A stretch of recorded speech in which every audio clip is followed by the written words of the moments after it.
Stand आज हम आपके लिए लाए हैं घन और घनमूल। देखिए घन और घनमूल क्या होता है, इससे पहले वाली वीडियो में हम आपको वर्ग और वर्गमूल दोनों मेथड से बता दिए, गुणनखंड मेथड से भी और भाग मेथड से भी।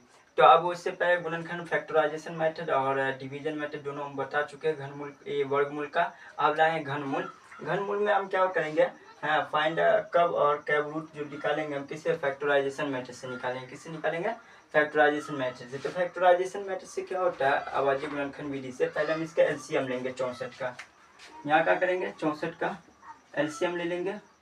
तो 2 से लगाएंगे तो 32 दूना 64, 2 से लगाएंगे तो 16 दूना 32 हो जाएगा। फिर 2 से लगेगा ये 2 8 16, फिर 2 से लगाएंगे 2 चौका 8, फिर 2 से लगाएंगे 2 दूना 4, फिर 2 एकाएं 2, ये हो गया।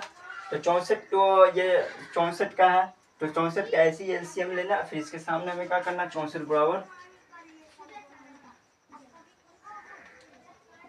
64 बराबर लिख लेंगे 2 into 2 into 2 into 2 into 2 into 2 है 6 गो है, 2 4 6 2 है तो 2 4 6 2 लिख लेंगे। अब क्या करेंगे, इसका हम देखेंगे। इसमें घन का मतलब होता है कि इसका कितना होना चाहिए, 3 का जोड़ा होना चाहिए। कितने का जोड़ा होना चाहिए, 3 का। तो यहाँ देखिए ये 3 का जोड़ा आ गया, ये 3 का जोड़ा आ गया।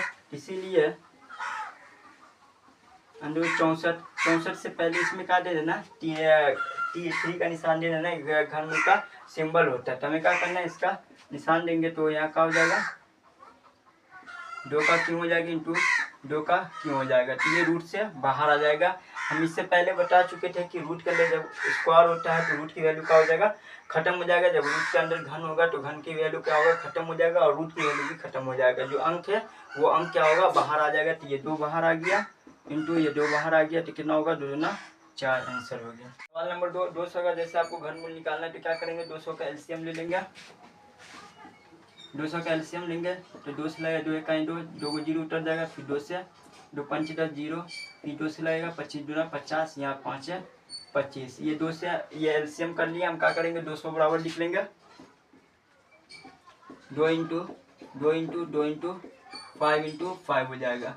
इसीलिए इसका घनमूल निकालना है तो 200 अंडर रूट 3 बराबर क्या हो जाएगा, यहाँ इसका जोड़ा पूरा रहा 3 का, लेकिन ये 5 का जोड़ा नहीं पूरा रहा, तो ये अंडरलाइन नहीं करेंगे क्योंकि घनमूल में हमें 3 का जोड़ा पुराना है। हर अंक 3 होना चाहिए, तो वो उसका जोड़ा पुरेगा तो रूट के अंदर क्यों हो जाएगा उसका।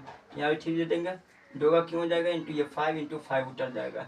तो रूट के अंदर जब कभी भी घनमूल में आप ध्यान दीजिएगा कि जब रूट के अंदर क्यों हो तो वो अंक बाहर आ जाता है, जिसका जोड़ा 3 पूरा जाता है, पावर 3 हो वो रूट के बाहर आ जाएगा। उससे रूट की वैल्यू और स्क्वायर की क्यों की वैल्यू भी खत्म हो जाएगा। लेकिन ये जो है 2 5 इसकी वैल्यू खत्म नहीं है, रूट के अंदर ही रह जाएगा। तो ये 2 बाहर आ जाएगा इंटू 5 इंटू क्या हो जाएगा 5, तो क्या हो जाएगा 2 इंटू 5 25, ये क्या 2 इंटू 5 25, ये दूसरा आंसर।